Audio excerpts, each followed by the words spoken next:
The word parable comes from two Greek words.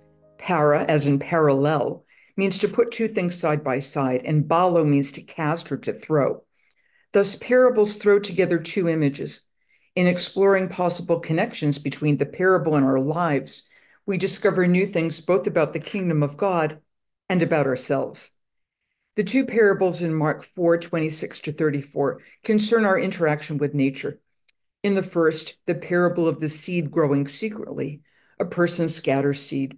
He has already prepared the soil, removed the weeds, provided water and light and fertilizer. The seed then grows on its own. One possible meaning: we need not micromanage our lives or our families or our communities. We provide the solid grounding, but at some point we need to encourage their freedom. The second parable moves us from the expected process of growth to something entirely unexpected. Jesus describes how the tiny mustard seed, technically it's not the smallest seed, orchid seeds are smaller, but Jesus was a builder, not a farmer. How this seed springs up and becomes the largest of plants. And even more amazing, that plant puts forth large branches so that the birds of the sky can dwell in its shade. Mustard seeds do not yield giant plants. Mustard plants grow to about 5 feet, and birds do not nest in their branches. Jesus takes us from the natural to the visionary, from what we can see to what we can only imagine. That is what parables do. They help us think about the world in new ways. Some readers, noting the contrast between the small seed and the large tree, find an image of the growth of the church or of their own faith. Jesus will speak of faith the size of a mustard seed that can move mountains. That's Matthew 17:20 and also Luke 17:6.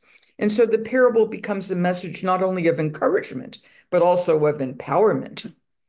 Because mustard seeds grow not into giant trees, but rather into small bushes, other interpreters find messages about resurrection when our bodies become perfect and glorious.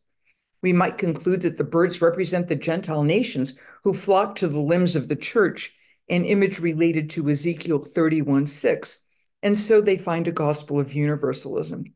Or more practically, we can note that mustard has medicinal and culinary properties, and so recognize that even weeds can be beneficial. Sometimes, however, interpreters see what is not there. Some Christian interpreters suggest that mustard seeds are unclean and that the parable does away with Jewish dietary laws. That's an incorrect reading. A few years ago, I wrote with Rabbi Sandy Eisenberg Sasso a children's book called The Marvelous Mustard Seed. It starts with a child planting a mustard seed in an empty garden. The seed, so very tiny, isn't anything yet. But then the rain falls and the sun shines and things begin to happen in the earth. The seed changes, the plant grows and grows and grows until it becomes, as Luke 13:19 describes, a giant tree, a mustard tree. Amazing. Birds nesting there, surprising. And Sandy and I conclude, the kingdom of God is like a mustard seed in the garden, right outside our windows, growing from itsy bitsy teensy weensy to colossal, from impossible to see to unable to miss. It helps us to imagine what can be, but isn't yet.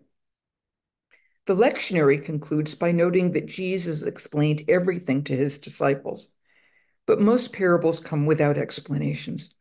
They are open invitations to explore their meaning and so find our own understandings of God's kingdom and of our place within it.